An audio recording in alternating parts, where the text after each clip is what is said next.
Morning. It's Friday the 26th of September 2025. To save any further confusion, I'm going to tell you exact time, and it's just turned 6:30 in the morning, just to clear time up for anybody who might be a stickler for time, as we say.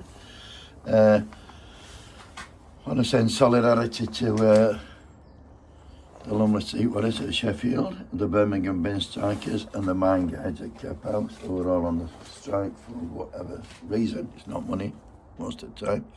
I'll be going down to Cap House in the morning if anybody's down there. That's my plan. Today we're going to talk about the singing Dame Andrea Jenkyns, and I promise you she's not singing. Before that though, Kneecap, Mo Chara of Kneecap, he's in Westminster Magistrates today. And what the police have done, because they've been, I had a lot of fans around here, and what the police have done, I've heard it looks spooky on my shoulder, doesn't it?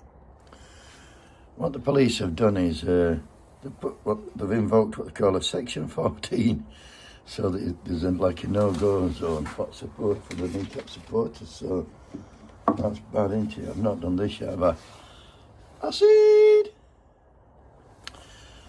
On to Andrea Jenkyns, though. What happened earlier in the week, with all this hoo-ha about Nigel Farage's house, what he's allegedly bought, then he's not bought, then his girlfriend bought it, then where did he get money from, blah, blah, blah, blah. And just as the press were getting the teeth into that, Nigel Farage has come out and said, as a form of deflection, that migrants are coming over here eating the swans. I mean, obviously that's a load of bollocks, surely. Nobody believes that, does it? But Andrea were on Sky News, and she was, I put my glass on, what was she doing? She was trying to defend what Farage has said, like everybody knew it was a lie. I can hear a reform voter coming past. Morning, David. And One of them bikes what you got went past me, please, up. Huh? You went about a mile without pedaling. Bloody hell. And then police car was chasing me. Jesus wept. That's David gone past, by the way. Does you, Dave? So yeah, she came out as usual, tried to defend him, and he's gone.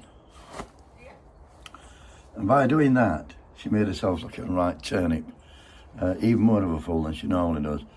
And she managed to do it without singing. Listen anyway. But the problem here is, Andrew, there's now a pattern of reform politicians saying things that, frankly, the people who are actually at the front line of these things go, there's no evidence for this. But can I just say, look, I was a councillor in Boston, and there was a serious issue with our ducks on the river with them being stolen and eaten. It is a fact. Come to Boston, ask the local people. I mean, I don't know about the case in Boston, but in this case and that's going back 10 years ago. there is clearly no evidence. Well, clearly, would you like to come to Boston? Andrea? Are you doing yoga there or something? You know, to try and calm yourself from, speaking on a panel with somebody who's in reform? I mean, very bizarre reaction you have there. Andrew, but there is no evidence for this. You accept that? I mean, the people literally...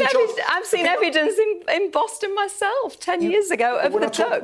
We're not talking about Boston. We're talking about swans and royal parks. Your leader went on the radio and said he had heard, or he... Well, he'd heard. Yeah, but you can't just go around saying you've heard stuff, can you? Apparently you can. Apparently you can. The royal parks who run the park said there was absolutely no evidence of this. It is extraordinary. What do you think they'd actually want to put that out there? You said, there's a problem with reform politicians saying things that don't have evidence. And Andrea said, can I just say that as a councillor in Boston, and there was a problem. Over 10 years ago, we had ducks on the river with them, were being stolen and eaten. As if. It's a fact. People, it's a fact. Come to Boston and ask the people. That bloke. There is no evidence. I've seen it myself 10 years ago. Thangham Debonair, the Labour peer, she was there and her face said it all for me. She knew it were all bollocks, which is what it were. Seeing Andrea Jenkyns trying to defend the indefensible, it's fucking embarrassing. It's like comedy gold, isn't it? And she's like saying the people housed in 5-star hotels are coming over here, stealing our jobs and our government money and eating our ducks and swans. She needs therapy, don't she? Wait until she hears about the knobheads on horseback going out in fucking gangs, ripping foxes to death for fun. Wait while she hears about that, I wonder if she'll be okay with that. And to be honest, the biggest danger to the biggest danger to our wildfowl is the previous government in which she fought on, giving the water companies permission to fucking pump shit and effluent into them rivers. That's the biggest danger to the swans. The fawns on the move, eating swans. What a load of bollocks, innit? Have you ever known anybody eat a swan? I've not.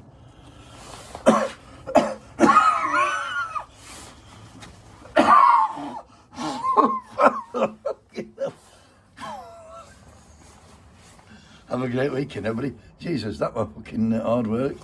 Wakey, wakey, have a great weekend.